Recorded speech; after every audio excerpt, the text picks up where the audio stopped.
அன்பானவர்களே, அன்பு வணக்கங்கள்.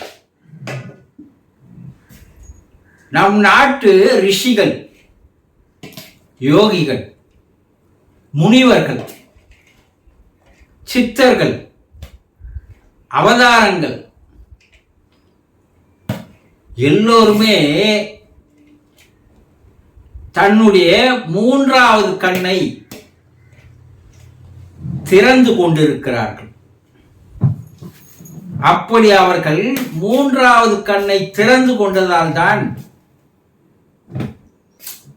அவர்கள் ஞானிகள் என்று அழைக்கப்பட்டார்கள். ஞான திருஷ்டி என்று சொல்லுவார்கள் இல்லையா? அதுபோல அவர்கள் செய்திருக்கின்ற சாதனைகள், அவர்களுடைய கண்டுபிடிப்புகள்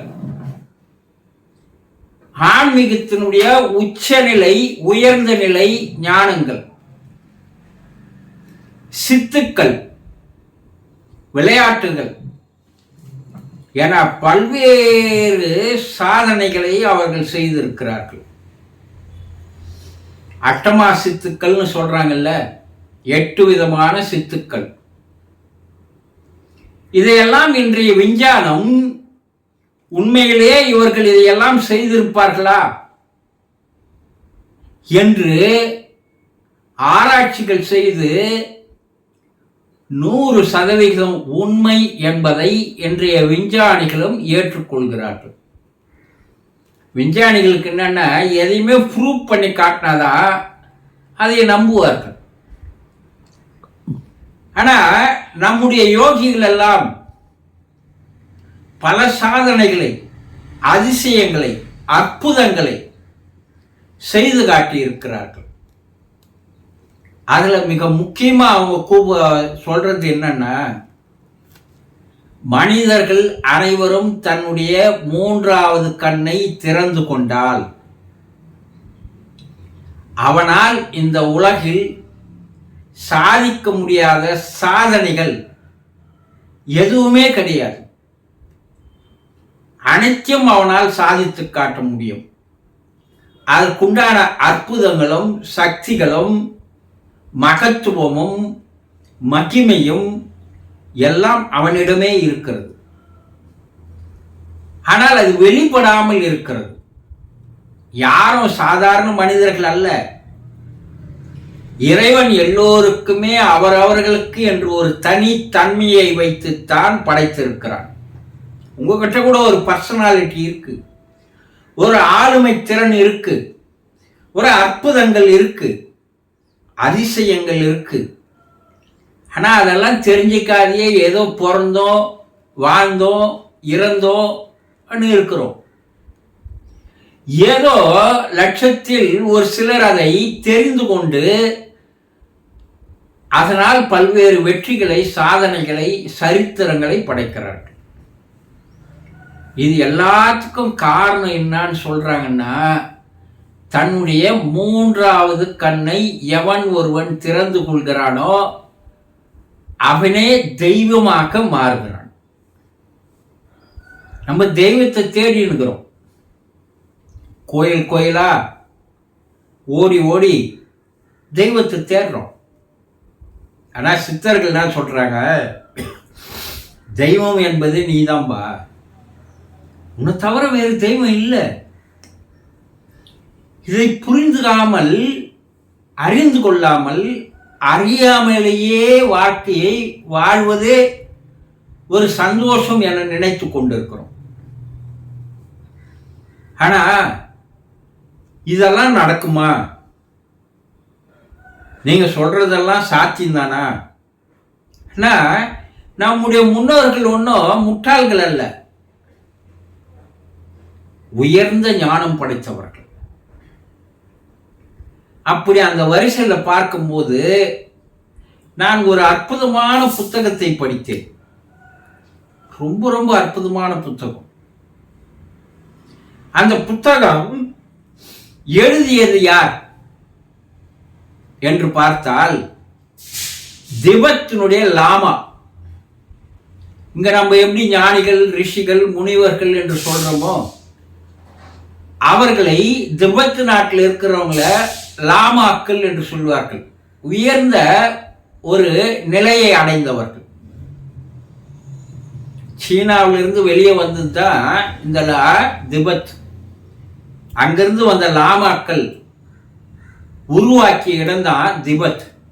தலாய் லாமா என்று சொல்லக்கூடியவர் இருக்கிறார் இல்லையா, அவர் தான் அந்த நாட்டினுடைய அதிபதி எல்லாமே. ஆனால் இந்த திபெத்தியர்கள் இந்திய ரிஷிகளை, முனிவர்களை, யோகிகளை விட, சித்தர்களை விட பல மடங்கு அதிசயங்களையும் அற்புதங்களையும் செய்து காட்டியிருக்கிறார்கள். இது காரணமே நம்முடைய நாட்டினுடைய யோகிகள், ரிஷிகள் தந்த பாடம்தான். அப்படி பார்க்கும்போது லாம் சாங் ராம்பா என்று சொல்லக்கூடியவர் பேர் ஒரு வித்தியாசமா இருக்கும். இவர் த தேர்ட் ஐ, மூன்றாவது கண் என்று சொல்லக்கூடிய ஒரு புத்தகத்தை எழுதியிருக்கிறார். ஆங்கிலத்தில் வந்த புத்தகம், ரொம்ப அருமையான ஒரு புத்தகம். அந்த புத்தகத்துல அவர் தன்னுடைய லைஃப்பை பற்றி எழுதுறார். 8 வயசுல அவர் என்ன பண்றாங்கன்னா, வீட்டில இருந்து பிரிச்சு எடுத்துட்டு வந்து அந்த மடாலயங்கள்ல அவரை ஒரு லாமாக்களாக மாற்றுவதற்கு உண்டான பயிற்சிகளை தராங்க. எத்தனை வயசுல? 8 வயசுல. அந்த 8 வயதில் அவருக்கு 3வது கண்ணானது திறக்கப்படுகிறது. திபெத்தில் எப்படி 3வது கண் திறக்கிறாங்கன்றத கேள்விப்பட்டீங்கன்னா பயந்து போயிடுவீங்க. அந்த பக்கமே திரும்பி வரமாட்டீங்க. எப்பா நமக்கு வானா அந்த ரிஸ்க்கு, நமக்கு தேவையில்லை, இப்படியே வாழ்ந்து இறந்துடலாம் அப்படின்னு நினைப்பீங்க. என்னன்னா, அந்த 8 வயதில் அவருக்கு நெற்றி பொட்டில் ஒரு உலோக குழாய், கூரா ஊசி மாதிரி இருக்கிற ஒரு உலோக குழாய், அதை நெருப்புல வச்சு வாட்டி அதற்கு முன்னாடி சில மூலிகைகளை வைத்து அந்த இடத்துல கட்டி, பின்பு அந்த மூலிகைகள்லாம் எடுத்து விட்டு அந்த இடத்துல, அந்த 3வது கண் இருக்கிற இடத்துல அந்த உலோக குழாய் மூலமாக துளையிடுகிறார்கள். எவ்வளவு பெரிய இது ஆபரேஷன் என்று சொல்கிறார்கள் அவங்க. இது எவ்வளவு பெரிய ஒரு விபரீதமான ஒரு செயல் பாருங்க. அது ஒரு த்ரெட் மாதிரி இருக்கும், ஸ்க்ரூ மாதிரி. அதற்குள்ள அதை போட்டுக்கினே போவாங்க. அது தன்னுடைய மண்டை ஓட்டை துளையிட்டு உள்ளே போகிறது. பின்பு அந்த உலோக குழாயில ஒரு ஸ்ட்ரா மாதிரி, அறுக்கும் புல் எடுத்தீங்கன்னா அந்த அறுக்கும் புல்லை கட் பண்ணீங்கன்னா அதுல சென்ட்ரல் ஹோல்ஸ் இருக்கும். அந்த அறுக்கும் புல் தண்டு எவ்வளவு மெலிசா இருக்கும் பாருங்க. அந்த அளவுக்கு ஒரு உலோக குழாய் அதுக்குள்ள சொருவி அதை கட் பண்ணி எடுத்துடுறாங்க. பின் மூளைகளை, அதை சுற்றி மூளைகளை வைத்து அந்த காயம் ஆறுவதற்கு உண்டான வழிகளை பண்ணுகிறார்கள். இப்ப என்னன்னா, அந்த உலோக குழாய் வழியாக அந்த ஸ்ட்ரா மாதிரி இருக்கிற அதுக்குள்ள காற்று உள்ள போய் வர வர வர வர வர அவருக்கு பல அற்புதங்கள் நடந்ததை அவர் கூறுகிறார். அவருடைய எண்ணமானது, சிந்தனையானது எந்த நேரமும், உறங்கும் நேரம் கூட அந்த இடத்திலேயே இருப்பதை அவர் அனுபவபூர்வமாக உணர்ந்தார். இப்ப நம்ம எண்ணம் ஒரு இடத்துல நிக்குதா பாருங்க? நிக்காது. அது தறி கட்டு ஓடும். எங்கன்னா காலில் கையில் அடிபட்டுட்டா அந்த அடியினுடைய வலியானது வின் வின் வின் வின் என்று இருக்கும்போது அந்த வனம் எங்க இருக்கும்? அங்கதான் இருக்கும், வேற எங்கேயும் போகாது. அந்த வலி மீதே இருக்கும். அது போல இந்த 3வது கண்ணின் மீதே அந்த எண்ணங்களானது குவியும் போது அந்த கண்ணானது செயலுக்கு வருகிறது. ஒரு மனுஷனுக்கு 5 கண்ணு இருக்குங்க. அப்படியா கேட்பீங்க? நம்ம புறக்கண் 2 பார்க்கிறோம். வெளியே நம்ம பார்க்கறது 2 புறக்கண். ஆனா நம்முடைய மண்ட ஓட்டுக்குள்ள 3 கண்கள் இருக்கு. அது நெற்றிக்கண் என்ற 3வது கண், உச்சிக்கண் என்ற 4வது கண், பிடரிக்கண் என்ற 5வது கண். 5 கண் படைத்தவன் தான் மனிதன். ஆனா இந்த 2 கண்ணு நம்மளை வெளி உலகில இழுத்துன்னு போய் நம்மளை அலைகழிக்க வைத்து, நம்மை அல்லல் பட வைத்து, துன்பத்தையும் துயரத்தையும் கொண்டு வந்து சேர்ப்பது தான் அது வேலை. எப்போ அந்த 3வது கண்ணை திறந்து கொள்கிறானோ அப்ப இந்த புறக்கண்ணுக்கு வேலை இல்லாமல் அகக்கண்ணானது செயல்பட ஆரம்பித்து விடுகிறது. அப்ப அவங்ககிட்ட இருக்கிற ஆற்றல்கள், அற்புதங்கள், திறமைகள், பர்சனாலிட்டி, ஆளுமையானது வெளிவர ஆரம்பிக்கிறது. எல்லாமே அங்கதான் இருக்கு. இதுதான் நம்ம 3வது கண், நடுக்கண், வேதக்கண், முச்சந்தி, மூவிதழ் இன்னும் பல பேர் வச்சு அழைக்கிறாங்க. யோகிகள் அதற்கு 100கணக்கான பெயர்களை வைத்து அழைக்கிறாங்க. இதை விஞ்ஞானம் என்ன சொல்றதுன்னா பிட்யூட்டரி கிளாண்ட், பீனியல் கிளாண்ட் என்று அந்த சுரப்பி அதுதான் அது என்று சொல்கிறார்கள்.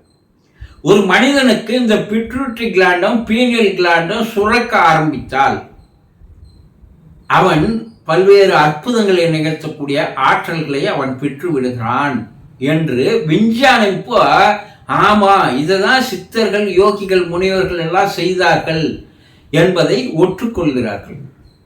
அப்ப இந்த லாமா என்ன சொல்றாருன்னா, அந்த கண் திறந்ததும் எனக்கு மற்ற மனிதர்களை பார்க்கும் போது அந்த மனிதர்களை சுற்றி இருக்கின்ற அந்த ஒளிவட்டமானது, ஆறாவட்டமானது முதலில் எனக்கு தெரியும். ஒருத்தரை நான் பார்க்கறேன்னா அவனை சுற்றி இருக்கிற அந்த ஒளிவட்டம் ஆறாவானது எனக்கு தெரியும். அந்த ஒளிவட்டத்தினுடைய வண்ணம் என்னவாக இருக்கிறது என்று பார்த்தால் அந்த வண்ணத்தை வைத்து அவன் நல்லவனா கெட்டவனா என்பதை நான் தெளிவாக கூறிவிடுவேன் என்று சொல்கிறார்கள். அதே நேரத்தில் அந்த மனிதனுடைய மனதில் ஓடுகின்ற எண்ணங்கள் என்ன என்பதை த மைண்ட் ரீடிங் என்று இப்ப சொல்றோம் இல்லையா, மனதை படித்தல், அந்த ஆற்றல் எனக்கு தானாக வந்து விட்டது என்று சொல்கிறார்.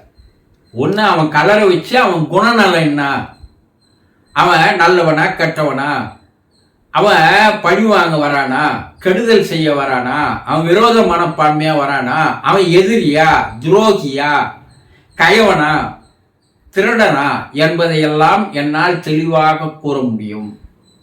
அதே நேரத்தில் அவன் மனசுல என்ன நினைச்சிட்டு இருக்கிறான்றதை என்னால் சொல்ல முடியும் என்று சொல்கிறார். பல பரீட்சைகள் எனக்கு அந்த மடாலயத்தில் வைத்தார்கள், பல பேரை காட்டினார்கள், நான் கூறியது அனைத்தும் உண்மையாக இருந்தது என்றார். ரெண்டாவது என்ன சொல்றாருன்னா, மற்றவர்கள் கண்ணுக்கு புலப்படாமல் மறைந்து வாழ்கின்ற ஆற்றல் எனக்கு கிடைத்தது. இந்த புறக்கல்ல பார்த்தா அவரை பார்க்க முடியாது அப்படி சொல்றார். அகக்கண்ணால் ஒருவர் பார்த்தால் என்னுடைய உருவம் தெரியும், புறக்கண்ணால் பார்த்தால் என்னுடைய உருவம் தெரியாது. அந்த உருவத்தை, ஜோலி உருவத்தை மறைத்து கொண்டு வாழ்கின்ற ஆற்றல் எனக்கு வந்தது என்று சொல்கிறார்கள். இதை நம்ம என்ன சொல்றோம், மைண்ட் ரீடிங் என்று சொல்கிறோம். இதையே உயிர் பயணம் என்று சொல்கிறோம். என்னால என்னுடைய உடமை மறைத்து கொண்டு வேறு இடத்துக்கு பிரயாணம் செய்ய முடியும் என்னால் என்று சொல்கிறார். இதெல்லாம் நம்ம சூக்கும பயணம்னு சித்தர்கள் சொன்னாங்க. இதை நம்முடைய உடலை மறைத்து கொண்டு வேறு இடத்திற்கு செல்வது, அந்த ஆற்றல் எனக்கு வந்தது என்று சொல்கிறார். இப்படி பல்வேறு ஆற்றல்கள் நம்ம சித்தர்கள் சொல்லுகின்ற அஷ்டமா சித்திகள், 8 விதமான சித்துக்கள் மட்டுமல்லாது பல சித்துக்கள் எனக்கு கை கூடியது என்று சொல்கிறார். எனக்கு அளவுக்கு அதிகமான சித்துக்கள் எனக்கு வந்தது. அதே நேரத்தில் ஒருத்தருடைய உடம்பில் இருக்கின்ற நோய்கள் என்னென்ன என்பதை என்னால் கண்டுபிடித்து கூற முடிந்தது என்று சொல்கிறார். இவனுக்கு இந்த நோய் இருக்கு, இந்த நோய் எதால வந்ததுன்னு என்னால் சொல்ல முடியும். அவனுடைய குணநலன்களால், நடவடிக்கைகளால், அவனுடைய எண்ணங்களால் தான் ஒரு மனிதனுக்கு நோய்கள் வருகிறது தவிர பரம்பரை நோய்கள் என்பது ரொம்ப ரேர் என்று கண்டுபிடிக்கிறார். அவர் சொல்றார், எவ்வளவு அற்புதங்கள் பார்த்த பிற்பாடு இவன் உடம்புல இந்த நோய் இருக்கு, இந்த நோய் வந்ததுக்கு காரணம் இதுதான். அப்படி அந்த லாமா நான் பல பேருக்கு அதை சொல்லி இருக்கிறேன் என்று சொல்கிறார். பூமிக்கு மேல தன்னுடைய உடலை ஒரு 5 அடி 10 அடி உயரத்திற்கு தூக்கி வைக்க முடியும் என்று சொல்கிறார். இந்த தியானத்துல ரொம்ப ரிசர்ச் பண்ணீங்கன்னா இந்த உடம்பு லகுவாக லேசாக மாறிடும். அது அப்பரில் போய் நின்றுக்கும். இந்த ஆற்றல் எனக்கு சர்வசாதாரணமாக வந்தது என்று சொல்கிறார். அதே போல இந்த ஹிப்னாட்டிசம், மெஸ்மரிசம் என்று சொல்லக்கூடிய ஆற்றல்கள் எல்லாம் எனக்கு வந்தது. இது இல்லாத என்னுடைய கடந்த காலம் எனக்கு தெரிந்தது, வருகின்ற எதிர்காலம் எனக்கு தெரிந்தது, முக்காலங்கள் உணர்ந்த நிலை எனக்கு வந்தது என்றார். இப்படி பல்வேறு அற்புதங்கள் அந்த தேர்ட் ஐ என்ற நூலில் அவர் என்னுடைய வாழ்க்கையில் நடைபெற்ற அனுபவங்கள், உண்மை சம்பவங்கள், அதற்குண்டான சாட்சிகள் எல்லாத்தையும் அவர் தெளிவாக எழுதுறார்.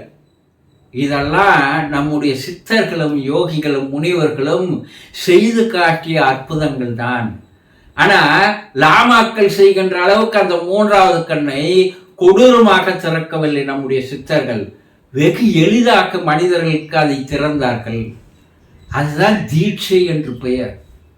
இந்த தீட்சை என்பதை ஒருவன் வாழ்க்கையில் எடுத்துக்கொண்டால் அவனுக்கு எல்லாம் நல்லதே நடக்கிறது, அவனை சுற்றி நல்லதே வந்து சேர்கிறது, அவனுடைய ஆற்றல்கள் வெளிவருகின்றன, அவன் சாதிக்கக்கூடியவனாக, வெற்றி பெறக்கூடியவனாக, வாழ்வில் சந்தோஷமும் மகிழ்ச்சியும் அடையக்கூடியவனாக, அவனுடைய வாழ்க்கையை அவன் தெரிந்து கொள்ளக்கூடியவனாக மாறுகிறான் என்பதை தான் நம்ம சித்தர்கள் பல ஆண்டுகளாக சொன்னாங்க. ஆனால் நம்ம இந்த வயசா அதுக்கு தீட்சை இந்த வயசுல எடுத்துக்கணுமா? வயசான காலத்தில் போகலாம், துறவரத்துக்கு வயசான காலத்தில் போகலாம், ஆன்மீகத்துக்கு வயசான காலம் போகலான்ற ஒரு அறியாமையால் நம்முடைய வாழ்க்கையை நாம் இழந்து வருகிறோம். ஆக மூன்றாவது கண்ணை திறந்து கொள்வதால் பல்வேறு அனுகூலங்கள், அற்புதங்கள் இருக்கிறது.